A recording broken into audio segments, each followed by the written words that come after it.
What's going on, everybody? Hope you're all having a fantastic today. Now, ladies and gentlemen, like I said in my video the other day, I wanted to kind of let Season 2 marinate a little bit. Let the community soak it up, see how they feel about the overall experience, and, then kind of critique it accordingly.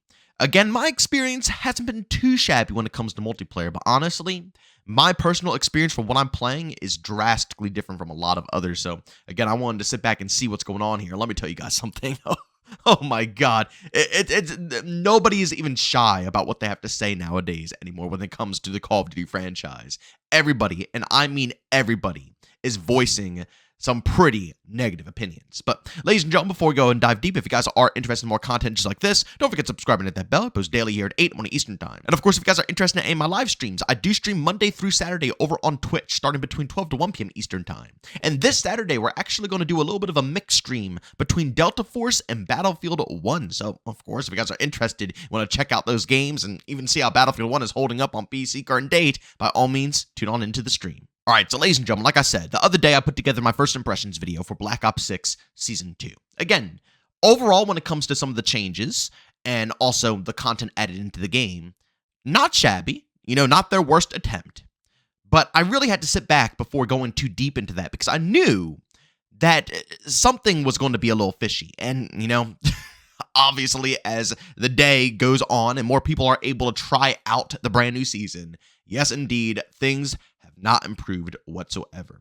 Not only in my own personal comment section, you guys are coming forth and letting me know your guys' personal experience. People with, once again, great internet, not being able to get the game to work properly when it comes to connection, or, the anti-cheat not functioning, even though they said we're going to have a massive update to the anti-cheat within Season 2.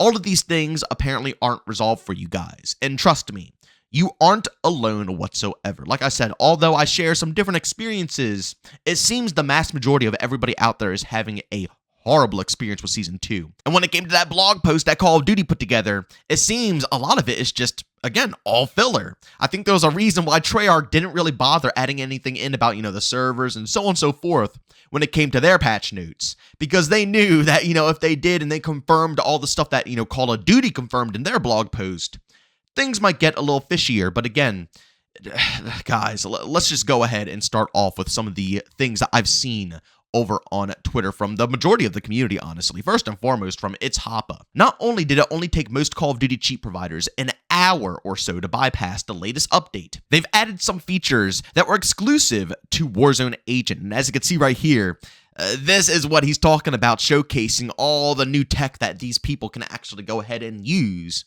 within, Black Ops 6 when it comes to cheating. And it really is wild to me that the cheat providers have already gotten through Ricochet anti-cheat.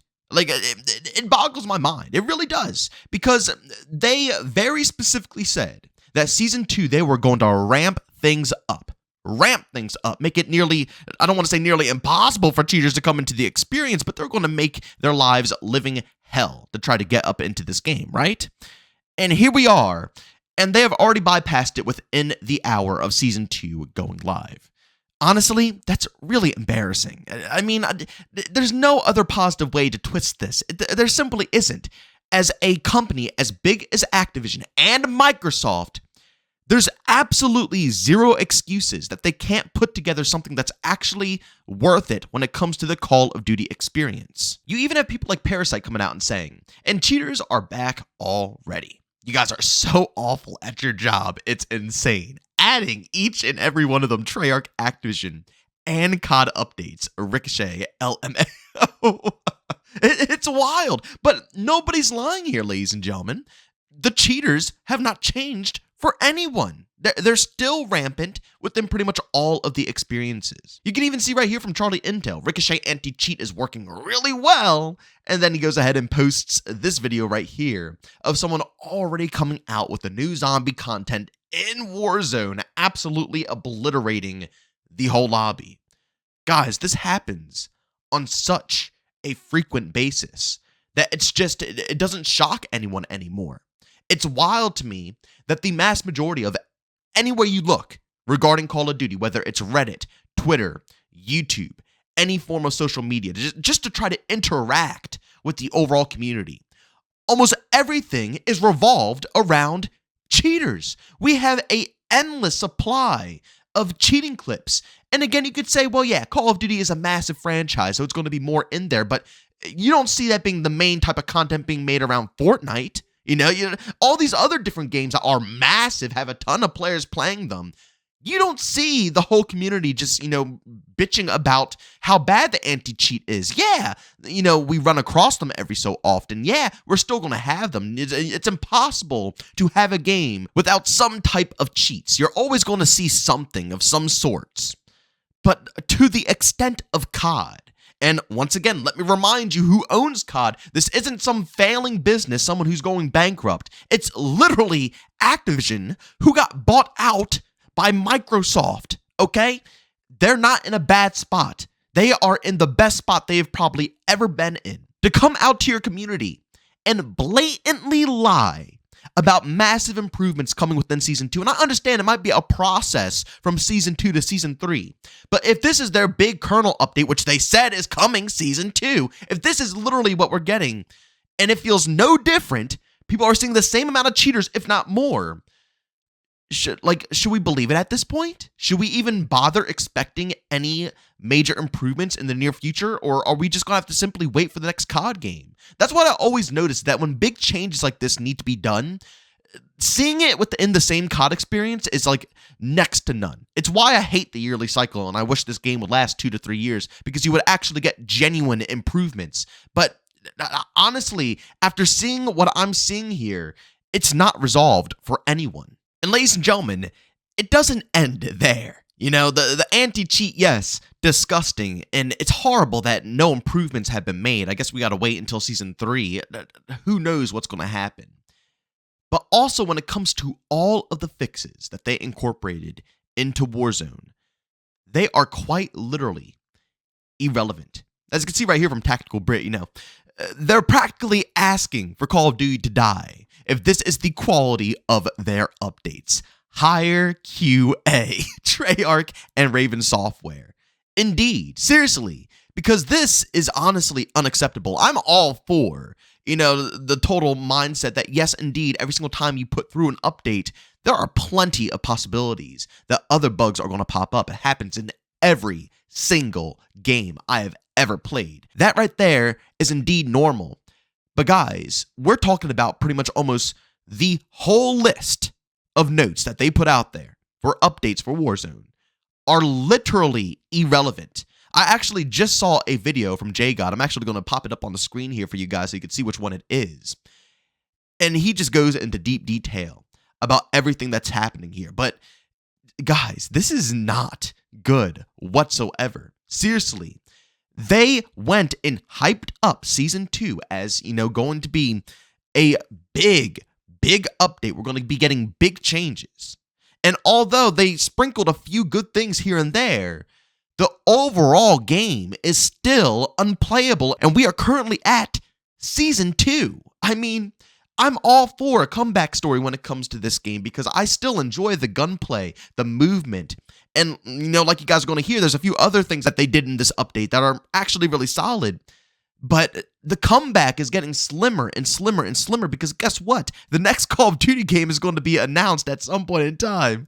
And this, ladies and gentlemen, is why I absolutely despise the COD cycle. But guys, I just wanted to put this video out for you guys so you know the true state of Season 2 right now. Again, I'm going to have other things coming out here, but I really wanted you guys to know, in case people wanted to try out Season 2, you might want to just hold off just a little bit. Maybe try it out a bit later, and we'll see if, more updates come into the game and the updates actually work and they're functioning. But for the time being, yeah, the anti-cheat, it seems to have no changes going on here. Still absolutely disgusting. And if you're a Warzone player, man, it's devastating right now. Even when it comes down to the meta, I got so salty in my previous video when I discussed this that Warzone gets a meta shakeup, but multiplayer gets no meta shakeup. The meta still stays the exact same way. But apparently it didn't do anything. The Jackal and the XM4 absolutely dominate every lobby still. Guys, I don't know what else to say besides, seriously, Treyarch.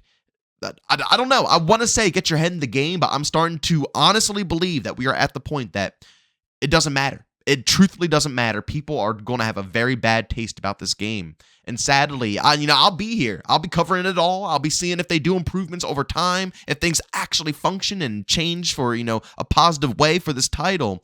But I'm starting to think more and more that when people look back at this game, it's going to be a rough one, Modern Warfare 3, although skill-based matchmaking was a sour taste, the way Sledgehammer communicated, talked to us, let us in on, what they're doing, what they're focusing on, what's going to be changing. And then when the updates are actually implemented into the game, they function correctly. That left a good taste for a lot of different people. And you could tell because people are hopping back on that game more than ever. It wasn't like that with Modern Warfare 3. People weren't leaving Modern Warfare 3 for, to go back to Cold War, to go to Modern Warfare 2 2022. A lot of them either, took a break, went to play a different game, or actually played throughout Modern Warfare 3 because it wasn't that bad of a COD title. Treyarch, on the other hand, I think a bad taste is going to be left here. But ladies and gentlemen, as always, if you enjoyed today's video, leave a like. If you hate it, leave a dislike. Don't forget to subscribe and hit that bell. I post daily here at 8 in the morning Eastern Time. And of course, if you guys are interested in any of my live streams, I do stream Monday through Saturday over on Twitch. And like I said, this Saturday, we're going to be doing Battlefield 1 and Delta Force. So if you guys are interested and you want to hang out with me or even hop into the open lobbies if you have those games, by all means, you can find a link to my Twitch channel down in the description of this video. But as always, thank you for tuning in, and I'll see you on the next one. Peace out.